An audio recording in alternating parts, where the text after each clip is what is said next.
boleh dijatuhi hukuman gantung. 我们想要考一个摩托来生都不可以呀、这现在办银行的我们可以咩？啊？30 tahun. Saya betul-betul lahir sini.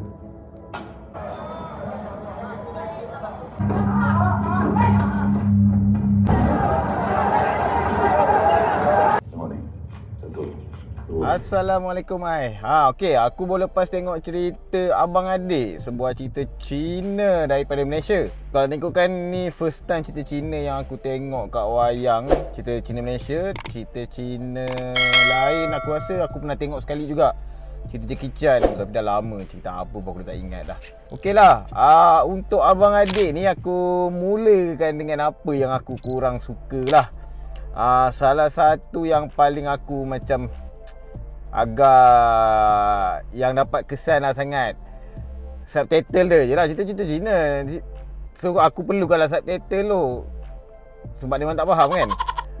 Subtitle dia aku still faham sebenarnya, tapi ada certain ayat tu ataupun perkataan tu dia macam direct translate sangat lah. Kalau kita nak tengok macam dia tak berapa kena lah ayat tu kadang-kadang, tapi aku still boleh, kita still boleh faham. Aku rasa tak ada masalah pun, dan aku pun memang faham je. Cuma macam sebab cerita ni cerita Malaysia tau, so sepatutnya bagi aku untuk subtitle tu tak ada masalah lah. Cerita ni banyak scene yang agak sedikit drag ataupun slow, tapi sebenarnya untuk slow dan drag tu dia antara kekuatan dan kelemahan untuk cerita ni. Sebab mungkin orang yang suka cerita yang fast, yang laju, mungkin dia akan rasa cerita ni bosan. Dan siapa yang okey dengan benda tu, dia akan rasa cerita ni okey dan best. Lepas tu apa lagi yang tak best bagi aku, bukan tak best lah, macam tak, kepuasan tu tak sampai, ataupun ada macam something yang terbuku kat hati kau.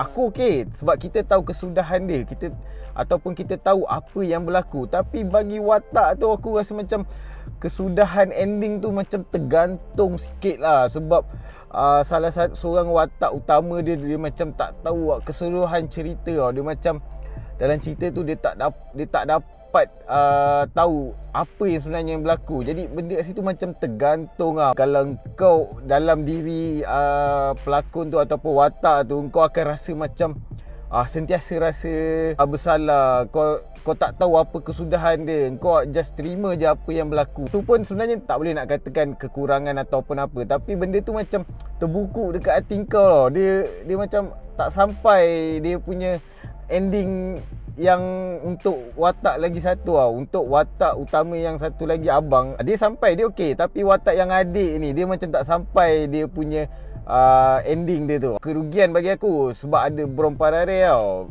Dia berlakon dah best lah dalam cerita ni. Masa mula-mula tu dia Brom Parare, kita tahu dia seorang pelakon yang hebat. Dia hanya menggunakan Brom Parare masa awal-awal je. Dia tak ada.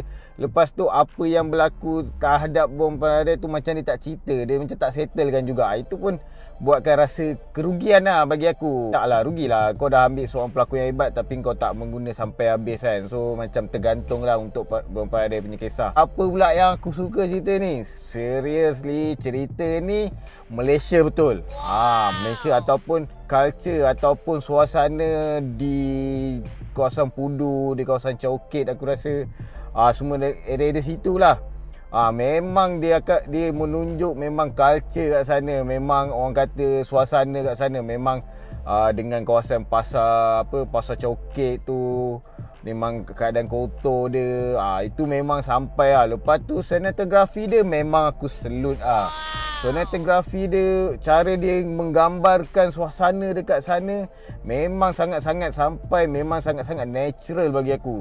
Lepas tu pelakon utama dia yang jadi abang ni, nama dia Kang apa, tapi ni pelakon Taiwan tau yang, dan aku dapat tahu dia sanggup turunkan berat badan dia untuk lakonkan sebagai watak ni. Walaupun cerita Malaysia, aku tak rasa bajet cerita Malaysia terlalu besar, tapi untuk pelakon Taiwan ni, Kang apa nama dia, aku tak sure, nanti aku insert je lah. Dia sanggup, sebab aku ada tengok gambar dia sebelum ni. Gambar dia handsome tau, tapi bila dia terpaksa turunkan berat badan, lepas tu cara diorang make up, cara diorang siapkan dia tu, memang nampak dia sangat Memang daif lah orang kata. Memang seorang yang banyak kekurangan dia. Walaupun dia dialog dalam bahasa Cina ataupun ada, sebab abang ni, watak abang ni dia seorang yang bisu dan pekak, dia tak boleh bercakap lah maknanya. Walaupun dialog dia banyak menggunakan isyarat tangan, isyarat lah, bahasa isyarat, lepas tu dengan bahasa Cina, dialog dia sampai tau.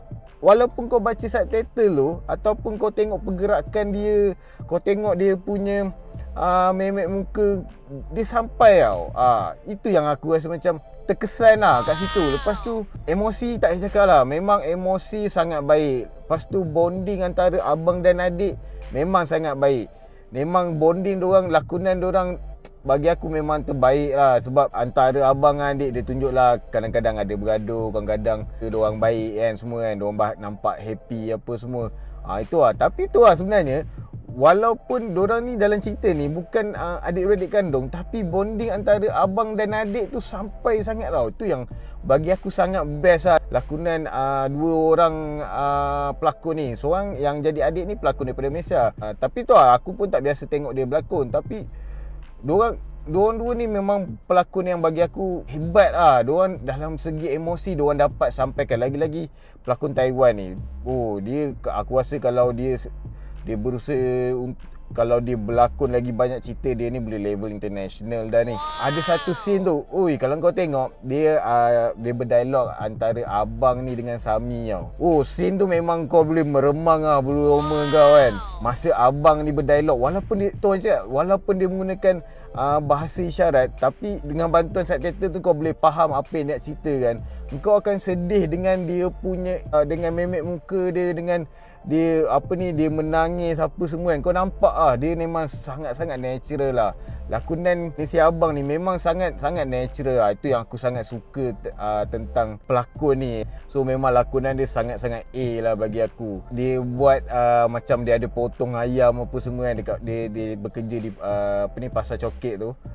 Nampak je natural lah. Walaupun diorang tak tunjukkan lah dia potong ayam tu betul-betul, tapi nampak natural tau. Kadang-kadang kalau kita tengok pelakon, diorang nampak sangat fake tau kat situ, tapi dia memang sangat natural. Itu yang bagi aku salute lah kat dia.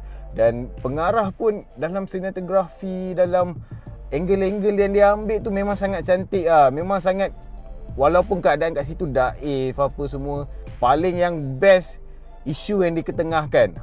Isu dia pasal ketiadaan IC lah. Walaupun abang dan adik ni sebenarnya diorang ni ada masalah tak ada IC. So bila tak ada IC, disebabkan diorang ni tak ada dokumen yang lain untuk diorang nak buat. Macam kita nak buat IC kena ada surat beranak apa semua kan. So diorang tak ada dokumen tu atas sebab tertentu lah. Diorang sebenarnya memang rakyat Malaysia, tapi ada masalah-masalah lain. So benda kat situ, itu sebenarnya isu yang diketengahkan. Lepas tu adalah beberapa isu yang lain juga kan. So isu kat sini dia masukkan isu yang agak deep ataupun agak berat. So kat situ aku suka. Benda ni patut memang diketengahkan, dan patut kerajaan pun ambil berat. Sepatutnya kena permudahkan ataupun bagi diorang jalan untuk nak settlekan benda-benda ni. Sedangkan diorang ni orang Malaysia yang sebenarnya kan. So benda-benda macam ni lah yang kita kena ambil kisah lah. Bukan dalam cerita ni dia ceritakan pasal kaum Cina. Sebenarnya bukan sekadar kaum Cina, kaum Melayu, kaum India, lagi-lagi orang di Sabah Sarawak, banyak sangat isu ni sebenarnya. Tu yang bagi aku dalam cerita ni, dia mengenengahkan isu yang sangat best lah.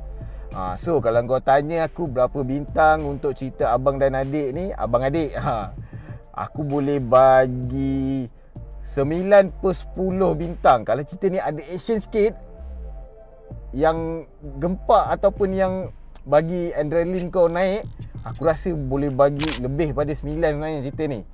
So kalau kau rasa review aku membantu korang untuk tengok ataupun tak cerita abang adik ni, aku harap kau dapat subscribe YouTube channel aku. Boleh like, boleh share, boleh komen video-video aku. Okay, sekian. Assalamualaikum.